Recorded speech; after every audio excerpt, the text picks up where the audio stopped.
Universidad Nacional Abierta de Distancia, curso Estructura Molecular, grupo 4015-82-2. Evaluación final y acreditación, presentado por Roy Falcao Torres, Osman Enrique García Magallanes, Rabel Ricardo Zuluaga, Emigio Canencia y quien les habla, Efrenchía Euskategui, presentado a la tutora Dolphy Rodríguez Campos. A continuación vamos a hablar sobre el efecto Compton. El efecto Compton consiste en el aumento de la longitud de onda de un fotón de rayos X cuando choca con un electrón libre y pierde parte de su energía. La frecuencia o la longitud de onda de la radiación dispersada depende únicamente de la dirección de dispersión cuando se analiza la radiación electromagnética que ha pasado por una región en la que hay electrones libres. Se observa que además de la radiación incidente hay otra de frecuencia menor. La frecuencia o la longitud de onda de la radiación dispersada depende de la dirección de la dispersión.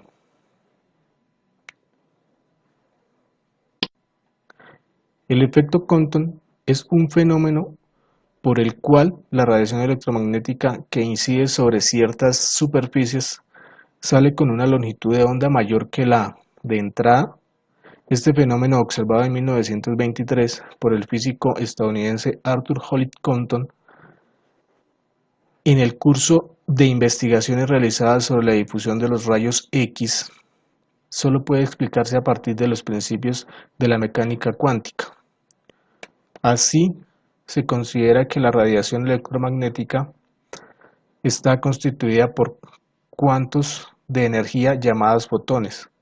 En su interacción con la materia puede observarse parte de estos fotones. En tal caso, la energía global de la radiación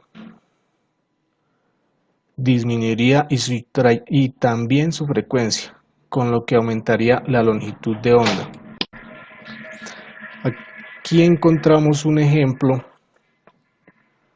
del efecto Compton, donde nos piden calcular la constante de Planck para un ángulo de incidencia de 40 grados.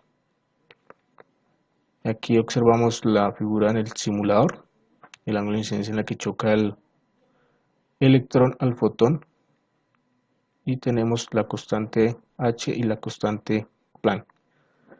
También nos piden hallar la longitud de la radiación dispersada y la frecuencia de la radiación dispersada para el mismo ángulo.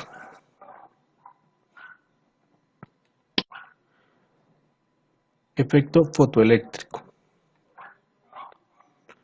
El efecto fotoeléctrico fue descubierto por Heinrich Hertz, quien al observar que el arco que salta entre los electrones conectados a altas temperaturas alcanza distancias mayores cuando se ilumina con luz ultravioleta que se deja en la oscuridad. La explicación teórica solo fue hecha por Albert Einstein, quien publicó en 1905 el revolucionario artículo Heurística de la generación y conversión de la luz, basado en su formulación de la electricidad en una extensión del trabajo sobre los cuantos de Max Planck, Heinrich Hertz, Albert Einstein. Aquí observamos en la gráfica cómo la luz choca contra una placa metálica y los electrones se reflejan, produciendo una corriente eléctrica. La emisión de electrones por metales iluminados con la luz de distintas frecuencias fue observada a finales del siglo por Heinz y Howells, donde explicaban que al liberar electrones de un material por la acción de la radiación de la luz se denominó efecto fotoeléctrico y emisión fotoeléctrica. Sus características esenciales son: para cada sustancia hay una frecuencia mínima o umbral de la radiación electromagnética por debajo de la cual no se producen fotoelectrones, por la por más intensa que sea la radiación. La emisión electrónica aumenta cuando se incrementa la intensidad de la radiación que incide sobre la superficie del metal, ya que hay más energía disponible para liberar electrones. El efecto fotoeléctrico hoy en día es la base de la producción de energía eléctrica por radiación solar y del aprovechamiento energético de la energía solar. El efecto fotoeléctrico se utiliza también para la fabricación de células utilizadas en los detectores llamados detectores de llama de las calderas de las grandes centrales termoeléctricas. Este efecto es también el principio de funcionamiento de los sensores utilizados en las cámaras digitales.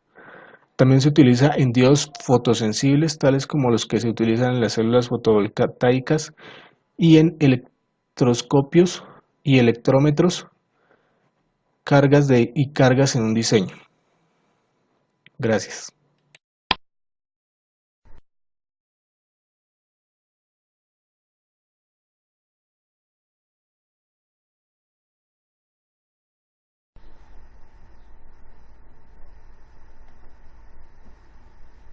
Buenos días, yo soy Rafael Zuluaga, estudiante de Ingeniería Electrónica y este es el curso de Estructura Molecular.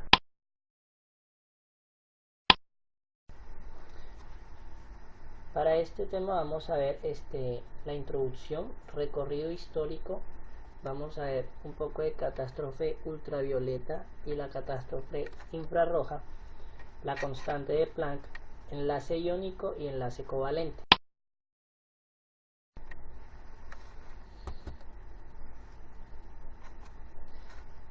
Introducción.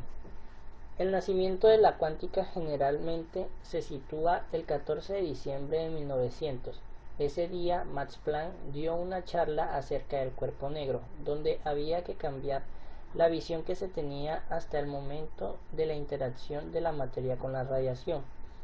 Evidentemente este sistema tiene que estar cerrado para que el equilibrio térmico sea posible. Sin embargo, podemos pensar que hacemos un agujero minúsculo por el que la radiación escapa de muy poco en poco, y eso nos permite ver qué frecuencia y con qué intensidad está la radiación dentro del cuerpo negro. Un cuerpo negro, por el hecho de estar en una determinada temperatura, emite radiación. Se sabe que la radiación es emitida en todas las frecuencias, pero emite más intensamente para una frecuencia específica que se puede calcular sabiendo su temperatura. ¿Pero qué es un cuerpo negro? Un cuerpo negro es aquel que absorbe toda la radiación en todas las frecuencias que le llegan. Generalmente se piensa en un cuerpo negro como en una caja cerrada donde la materia y la radiación están en equilibrio. Por lo tanto, todo lo que es absorbido vuelve a ser emitido y la radiación está, de manera efectiva, rebotando por las paredes. Veamos un poco el recorrido histórico.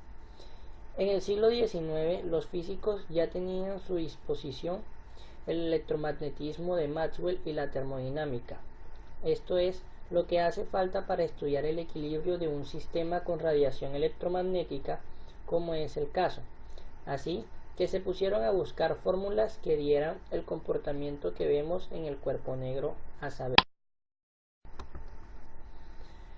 Pero estas fórmulas deberían tener algunas condiciones. Algunas de estas son que deberían emitir todas las frecuencias de forma continua, que tenían que tener un pico de emisión máximo de intensidad, que se desplaza a frecuencias más altas en longitudes más bajas, conforme mayor es la temperatura del cuerpo, y que el sistema del cuerpo de radiación debería estar en equilibrio. Esto es todo lo que se necesitaba para aplicar sus teorías y encontrar la fórmula que nos diera la intensidad para cada frecuencia emitida. Entonces se pusieron manos a la obra un par de científicos, entre otros muchos. Lord Rayleigh y Sir James Jeans encontraron una fórmula que intentaba explicar el comportamiento del cuerpo negro. De allí nació la ley de Rayleigh y James. Esta ley nos dice que la forma de emitir el cuerpo negro es el producto de la frecuencia de la radiación al cuadrado por la temperatura del cuerpo. Pero de ahí nació una catástrofe, a la cual le llamaron la catástrofe ultravioleta, que es el resultado que indica que para frecuencias altas la emisión de energía se va a infinito. Entonces por esto llegó Wien. Se empeñó en encontrar un resultado mejor que valiera para frecuencias altas en longitudes de ondas bajas. Entonces encontró otra catástrofe, la catástrofe infrarroja. Wien encontró que al bajar en frecuencias y subir en longitudes de ondas, otra vez se producía una catástrofe, que se encontraba una emisión infinita de energía de nuevo. Pero entonces llegó Planck. Lo que hizo Planck fue simple y llanamente interpolar entre las fórmulas de Rayleigh y James y la de Wien. Literalmente forzó la máquina para encontrar la joroba de la curva del cuerpo negro. Simple, efectivo y maravilloso. Pero para lograr esto tuvo que hacer dos cosas: meter una constante nueva que tenía que ser universal, a la que hoy en día conocemos como la constante de Planck, y lo segundo era interpretar esta fórmula que obtuvo y que tuvo que admitir que la radiación se comportaba como paquetes de energía cuando interaccionaban con la materia. Ahora vamos a ver un poco sobre enlace iónico. Antes de entrar en materia debemos recordar que los átomos están formados por protones, neutrones y electrones. Estos últimos, los electrones, tienen cargas negativas y son los que entran en el juego de enlaces. Por lo tanto, son los únicos que nos interesan. Están girando en órbita alrededor del núcleo del átomo, llamados orbitales o capas. Los enlaces químicos son la fuerza que mantienen unidos a los átomos. Cuando dos átomos se unen, ceden, aceptan o comparten electrones, pero solo los llamados electrones de valencia pueden hacer esto. Los electrones de valencia son los que se encuentran en la última capa del átomo y son los únicos que están dispuestos a compartirse con otro átomo. Cuando dos átomos se unen, siempre cumplen la llamada regla del octeto. Pero ¿qué es la regla del octeto? También llamada la ley de Lewis. Dice que todo átomo de los elementos del sistema periódico tienden a completar sus últimos niveles de energía con una cantidad de 8 electrones. Son los electrones de la última capa, los más alejados del núcleo, los que tienden a completarse hasta ser un total de 8 electrones, y para ello compartirán electrones con otro átomo. Los gases nobles son los únicos no reactivos, porque ya tienen 8 electrones en su última capa y no admiten más. Esta combinación se puede hacer de varias formas, y una de ellas es el enlace iónico. Los electrones y los protones de un átomo tienen la misma cantidad de carga eléctrica, pero los electrones negativo y los protones positivos. Los átomos tienen carga neutra, sin carga, ya que tienen tantos electrones como con carga negativa, como los protones con carga positiva, por lo que se anula la negativa de los electrones con la positiva de los protones. Pero si a un átomo le quitamos un electrón, lógicamente quedará con carga positiva. Tiene un protón más que el número de electrones. Si le añadimos un electrón, quedará con carga negativa. El enlace iónico formado por un metal y un no metal le llamamos enlace iónico.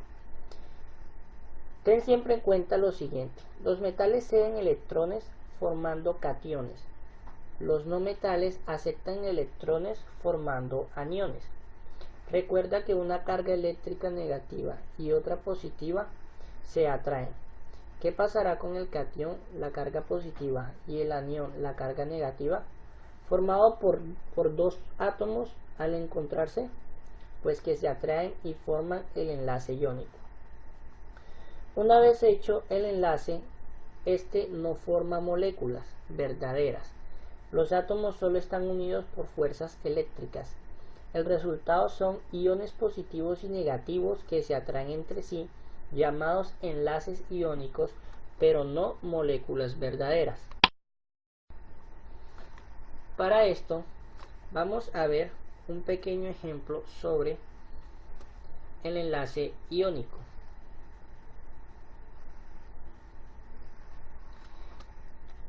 Fíjense en el átomo de litio. Tiene en su última capa S, un electrón, que es este que vemos aquí. Y el flúor tiene en su última capa P 5 electrones, que son estos que vemos aquí. Se unen mediante un enlace iónico de litio.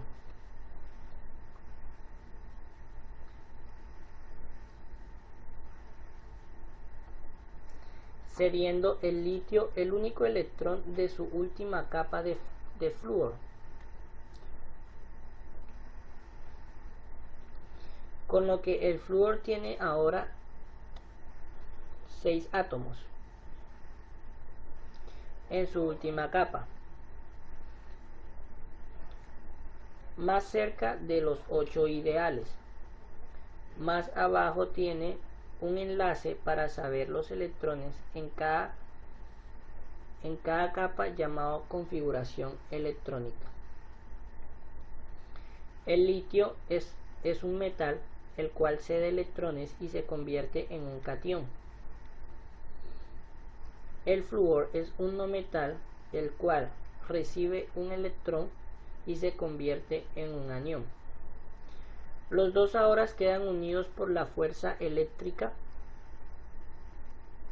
una positiva que es el catión y otra negativa que es el anión, formando un enlace iónico.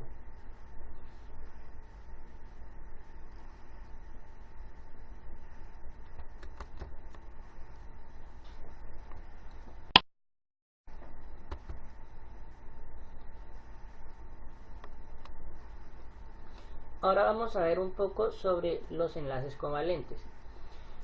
Los enlaces covalentes están formados por no metálicos. Recuerda, un enlace,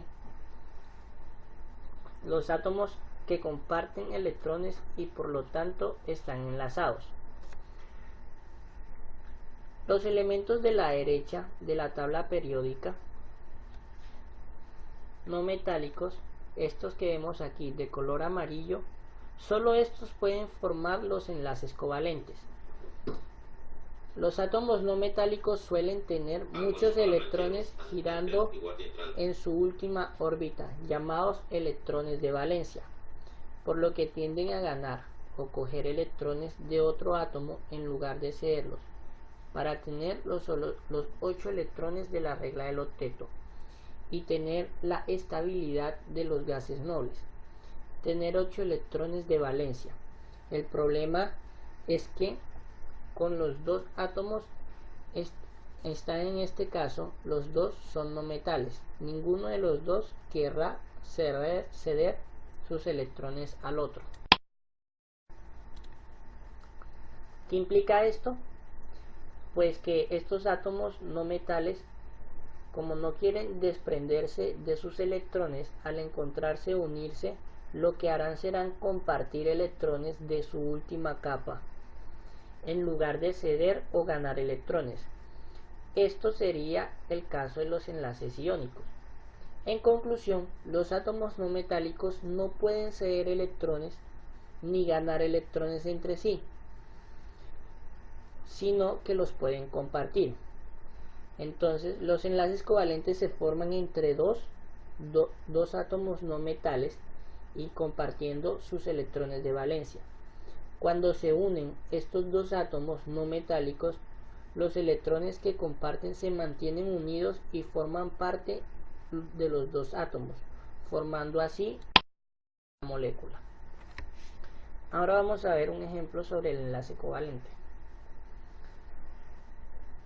El cloro es un no metal.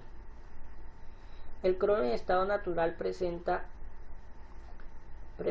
en Cl2, es decir, la molécula de cloro de 2 átomos. Los 2 átomos de cloro están unidos mediante un enlace covalente. El cloro tiene 7 electrones en su última capa, por lo tanto, si comparte uno de los electrones cada uno en la molécula, ya tendría 8 electrones cada uno. Perfecto.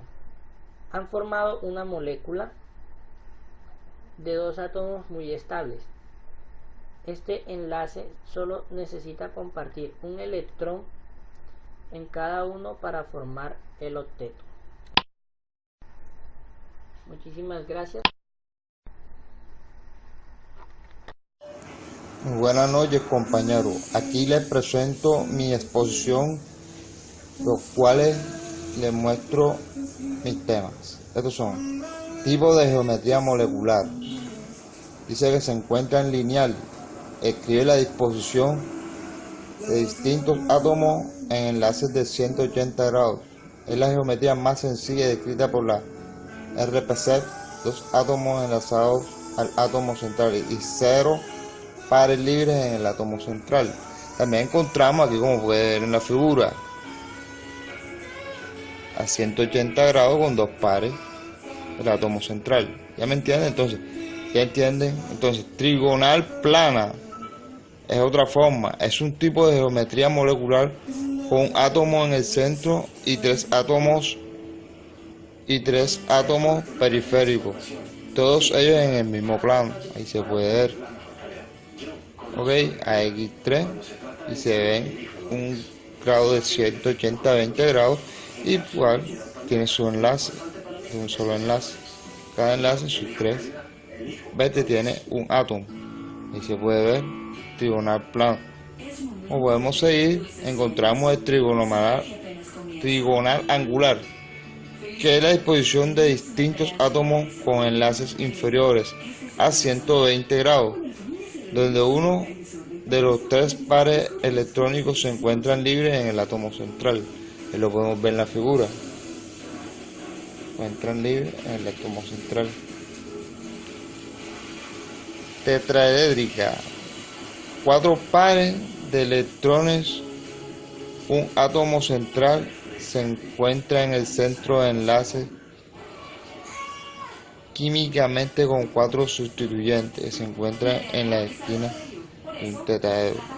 Como puede ver, encontramos los 4 electrones y el átomo central, que se encuentra específicamente, como dice la figura, en el tetraedro. Es un tetraedro que hace la forma. Seguimos con la pirámide trigonal. Son de 4 pares de electrones, pero 3 enlazados, uno libre y un átomo en el vértice superior, y 3 en las esquinas de un ángulo, como se puede ver. Tenemos el átomo, la sede nitrógeno. Entonces tenemos una geometría angular, que son aquellas moléculas en 2 pares de electrones enlazados, uno o 2 pares o no enlazados. Como puede ver en la figura, electrones no enlazantes, que es la de, como por ejemplo, la del agua, geométricamente molecular angular. Bipiramidal trigonal. Encontramos otra geometría de los átomos. Son de 5 pares de electrones y describe la disposición, como puede ver, describe la disposición de 6 átomos, los cuales se ubican en torno del átomo, están formando una pirámide triangular. Ahí puede ver, se forma una pirámide triangular, pues se forma, porque se forma la pirámide triangular. Octaedrica, como su mismo nombre lo dice, 6 átomos se disponen alrededor de un átomo central, definido los vértices de un octaedro. Ahí se forma cada electrón en un vértice. 6 átomos se disponen alrededor de un átomo central. Hay 6 átomos y un átomo central. ¿Ah? Y como un octetaedro. También tenemos, como podemos ver, aquí podemos encontrar el cuadro sinóptico de toda la geometría, forma geométrica molecular. Está la forma lineal, está la angular, está la plana triangular, tetraedrética, la representa una pirámide en la cual aquí podemos ver el cuadro idea, nube de palabras. Okay. La geometría molecular se determina mejor cuando las están próximas al cero absoluto o más alta de temperatura. Moléculas tienen al movimiento racional. Como podemos ver, las moléculas de los átomos centrales no tienen pares de electrones. Pueden ser, como está en la figura, los pares de electrones no compartidos. Uno son el NH3, 2, el agua, 3 en el ácido sulfúrico. Entonces, en la mayoría de las moléculas utilizamos a diario en la química los pares de electrones de la capa de valencia del átomo se encuentran compartidos por otro átomo. Sin embargo, hay muchas otras moléculas, iones de tipo poliatómico, en los cuales el átomo central tiene algún otro par de electrones que no se encuentran compartidos. Dichos pares, también conocidos como pares no enlazantes, o sea que poseen importantes repercusiones en lo que la geometría de la molécula se refiere. Vamos a ver un ejemplo: la molécula del agua.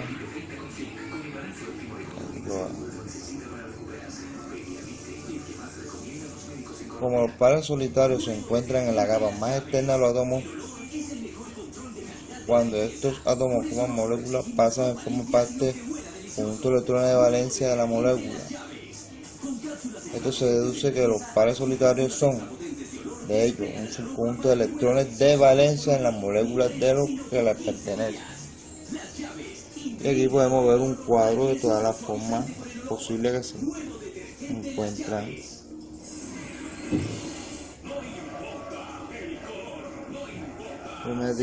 Geométrica de iones, moléculas sencillas, en la cual el átomo central tiene uno o más pares libres. Gracias por la exposición. Aquí le dejo mi exposición. Gracias por este trabajo, y este es nuestro trabajo para la acreditación de nuestra materia. Muchas gracias. Buenas noches, mi nombre es Osman García Magallanes, estudiante de la UNAD del programa de Ingeniería Electrónica. Hoy le mostraré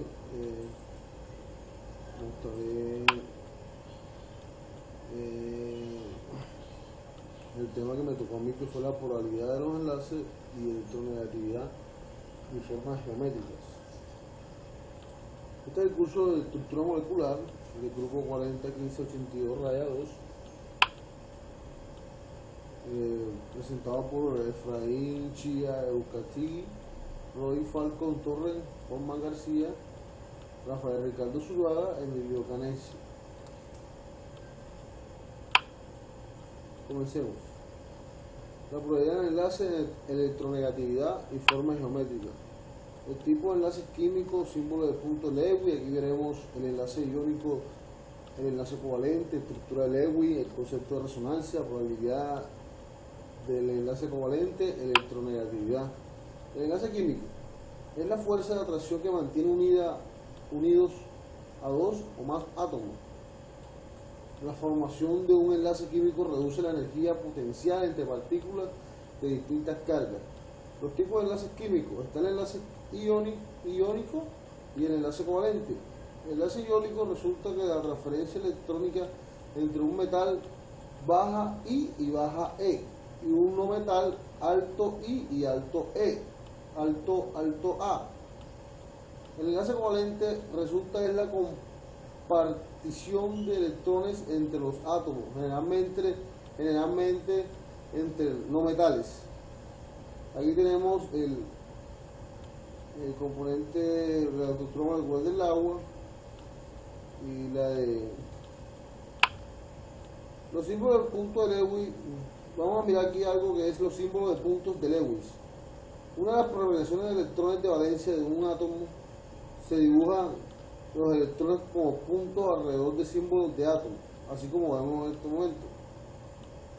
El número de electrones disponibles para el enlace se representan por puntos aislados y los puntos se dibujan alrededor del átomo disponiendo en un lugar de los cuadros que se representan en la figura.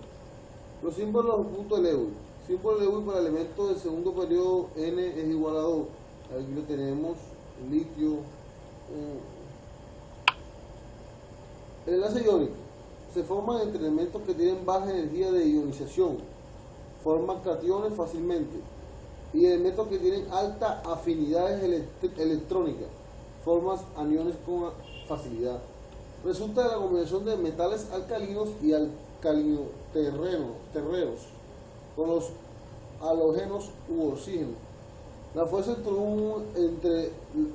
unión entre iones son de tipo electrostático, ley de Coulomb. Lin es un compuesto iónico tipo el lin de un electrón y forma el link, y el F gana un electrón y forma el efecto. Note, el lin más tiene la configuración electrónica del helio y el F, la NEN. Por ejemplo, el compuesto iónico, aquí miramos un ejemplo. Bueno, hablemos de la electronegatividad. La electronegatividad es la capacidad de un átomo para atraer hacia sí los electrones de un enlace químico. La diferencia de electronegatividad entre los átomos resulta en la transferencia parcial de cargas hacia el átomo más electronegativo. En consecuencia, el enlace covalente se forma en un enlace polar. Los enlaces polares poseen un extremo negativo y un extremo positivo. La molécula es, por tanto, un dipolo. Tendencia periódica de la electronegatividad. Aquí miramos, León desarrolló un sistema para medir electronegatividad.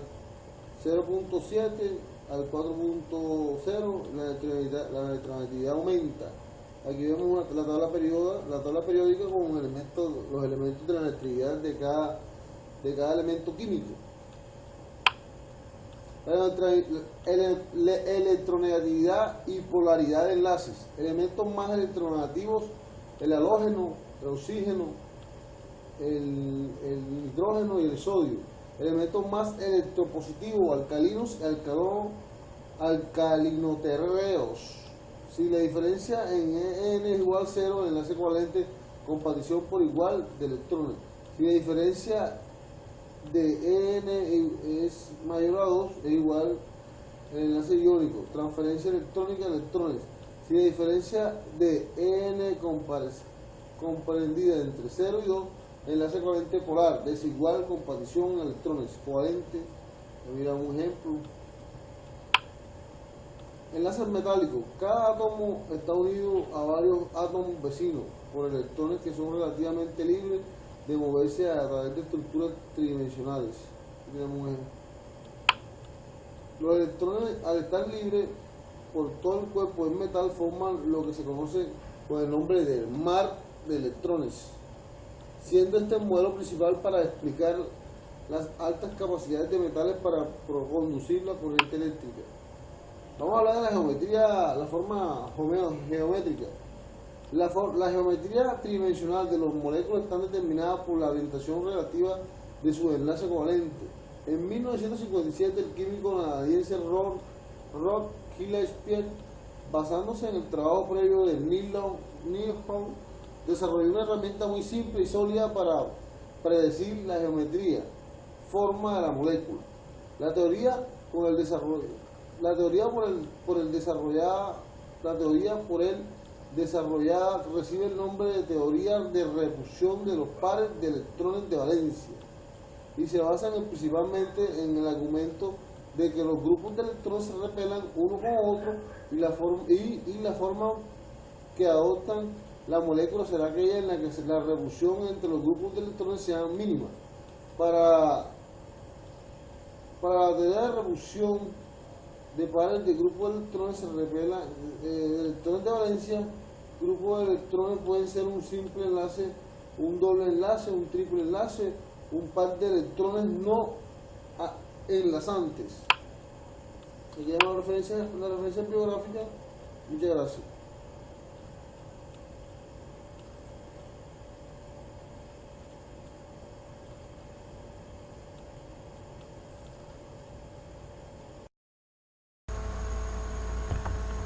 Buenas, cordial saludo, mi nombre es Royce Falco, pertenezco al CIAL de Cartagena en el programa de Ingeniería Electrónica.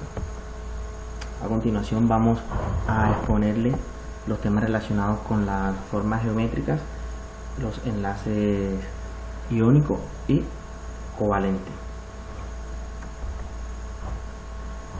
Geometría molecular. La geometría molecular o estructura molecular se refiere a la disposición tridimensional que tienen los átomos que constituyen una molécula. Determina muchas de las propiedades de las moléculas: reactividad, polaridad, fase, color, magnetismo, actividad biológica, etc. Actualmente el principal modelo es la teoría de repulsión de pares de electrones de valencia, entre paréntesis 3, empleada internacionalmente por su gran predictibilidad.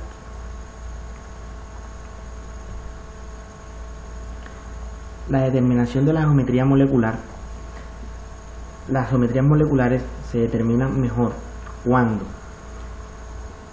las muestras están próximas al cero absoluto, ya que por las temperaturas altas las moléculas presentarán un movimiento rotacional considerable. En el estado sólido, la geometría molecular puede ser medida por la difracción de rayos X. Las geometrías se pueden calcular por procedimientos mecánicos, cuánticos o por métodos semiempíricos o por modelamiento molecular.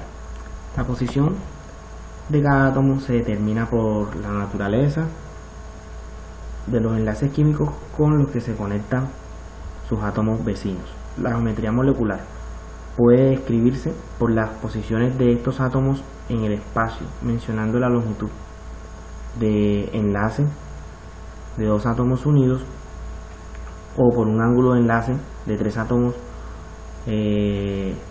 conectados en el ángulo de torsión, o de tres consecutivos. Bueno, los isómeros son tipos de moléculas que comparten la misma fórmula académica, pero que tienen diferentes geometrías, resultando con propiedades muy distintas. Una sustancia pura está compuesta de solo un tipo de isómero de molécula. Todas tienen la misma estructura geométrica para este caso. Los isómeros estructurales tienen la misma fórmula química, pero diferente ordenamiento físico. En los isómeros funcionales son una clase especial de isómeros estructurales donde ciertos grupos de átomos exhiben un tipo especial de comportamiento, como es el caso, por ejemplo, de un éter o de un alcohol. Los estereoisómeros pueden tener muchas propiedades fisioquímicas idénticas y al mismo tiempo actividad biológica muy diferente. Esto se debe a que poseen la quirilidad, que es muy común en los sistemas vivientes. Es más o menos una manifestación de la habilidad para hacer rotar la luz polarizada en direcciones diferentes. El protein folding, que concierne a la compleja geometría y diferentes isómeros que las proteínas pueden tener. En la geometría molecular se presenta una pirámide en la cual en la punta inicial hay una molécula de oxígeno con carga positiva, quedando en las otras dos puntas las moléculas de hidrógeno con carga positiva. Pues en estas gráficas podemos apreciar los tipos de estructura molecular y las diferentes clases de compuestos que podemos mencionar y podemos visualizar en las siguientes diapositivas.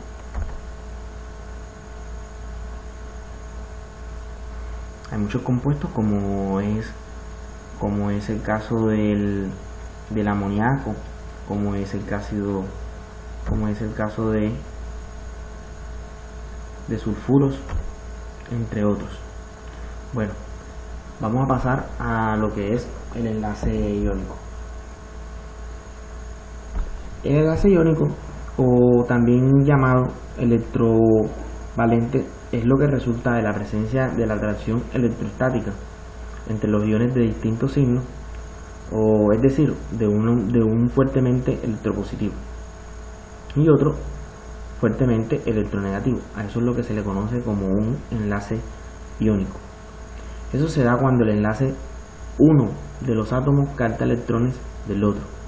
La atracción electrostática entre los iones de carga opuesta causa que se unan o forman un compuesto químico simple. Pues en este caso no se fusiona, sino que el uno da y el otro recibe. Para que un enlace iónico se genere, es necesario de que la diferencia de electronegatividades sea mayor que 1.7, o también puede ser que sea igual. Resaltamos en esta presentación que ningún enlace es totalmente iónico. Siempre hay una contribución en enlace en la que se puede atribuir la compartición de electrones en el mismo enlace. Es lo que se le denomina covalencia, que más adelante lo estaremos explicando. Dados los elementos implicados que tienen elevadas diferencias de electronegatividades, este enlace suele darse entre un compuesto metálico y uno no metálico. Se produce una transferencia electrónica total de un átomo a otro, formándose en iones de diferentes signos. El metal dona uno o más electrones formando iones con carga positiva, o también se le pueden conocer como cationes, con una configuración electrónica estable. Entre estos electrones luego ingresan el de no metal, originando un ion cargado negativamente, o comúnmente también llamado como anión, que también tienen una configuración electrónica estable. Son estables pues ambos según la regla que muchos conocemos, que es la regla del octeto, por la cual la estructura de Lewis adquiere 8 electrones en su capa más exterior o capa de valencia. Aunque estos compuestos, aunque no contamos con varias excepciones, la del hidrógeno que llega al octeto con 2 electrones, el berilio o el boro son ejemplos de los cuales rodean las 6 últimas especies que forman adultos ácidos con base para llegar al octeto convencional de los 8 electrones.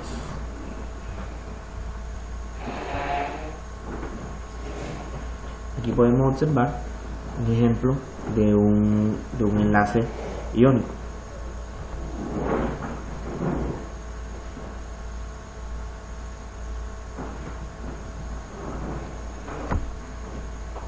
Bueno, posteriormente, como se los dije, estaríamos explicando lo que es un enlace covalente. Enlace covalente no es más que la unión de átomos de elementos que son no metálicos, donde comparten electrones, como lo dijimos anteriormente en la cuestión del enlace iónico, y se generan unas moléculas. Entre los dos átomos se produce cuando uno se une para alcanzar un octeto estable, compartiendo electrones del último nivel, como se los dije anteriormente, excepto el hidrógeno, que alcanza la estabilidad cuando tiene los 2 electrones. Las diferencias de electronegatividades de estos no es lo suficiente grande para que se produzca una unión tipo iónica. Para que un enlace covalente se genere, es necesario que la electronegatividad de ambos átomos sea mayor a 1.7. De esta forma, los dos átomos comparten uno o más pares electrónicos en un nuevo tipo de orbital denominado orbital molecular.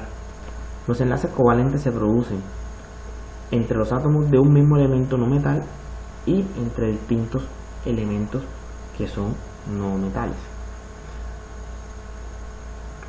En síntesis, lo que acabamos de decir en las diapositivas anteriores, el enlace iónico es cuando se produce una transferencia de electrones de un átomo a otro. En el enlace covalente, los electrones de enlace son compartidos por ambos átomos. El enlace covalente Los dos átomos no metálicos comparten uno o más electrones a través de sus electrones en el último orbital, el cual depende de su número atómico en cuestión. Ya estaremos hablando particularmente del elemento.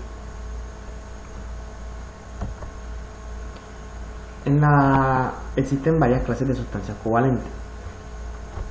Existen dos. En el caso del benceno, un ejemplo de una sustancia covalente molecular. El cristal de cuarzo está dentro de la clasificación de las sustancias covalentes reticulares.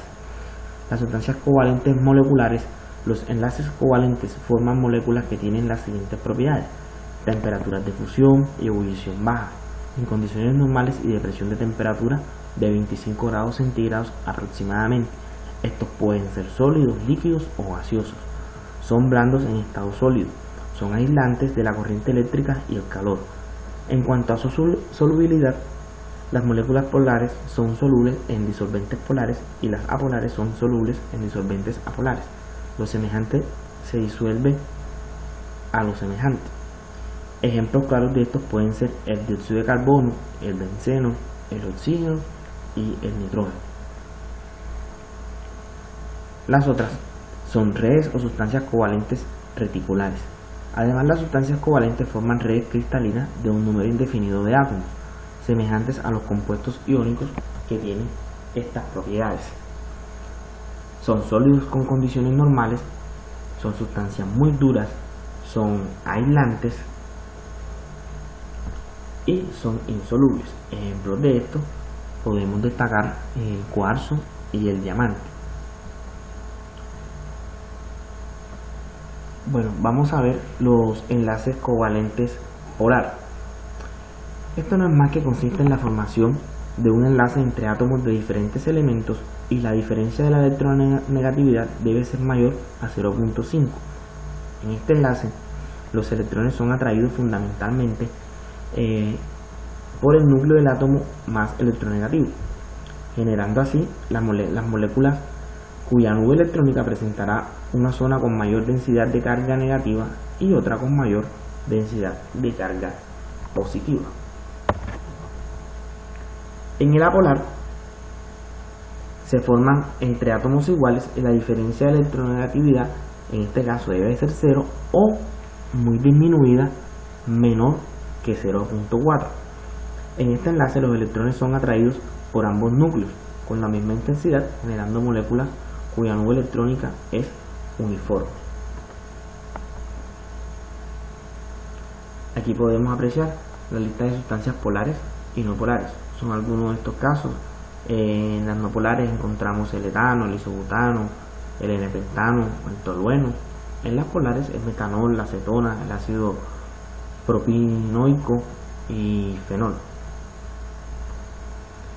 Esto es otra clase de compuestos. Existen varios tipos de enlaces covalentes.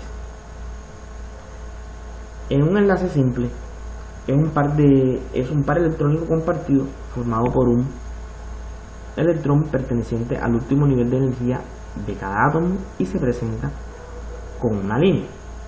En los enlaces dobles formados por dos pares electrónicos compartidos, es decir, que por los dos electrones pertenecientes al último nivel de energía de cada átomo se representa con dos líneas paralelas.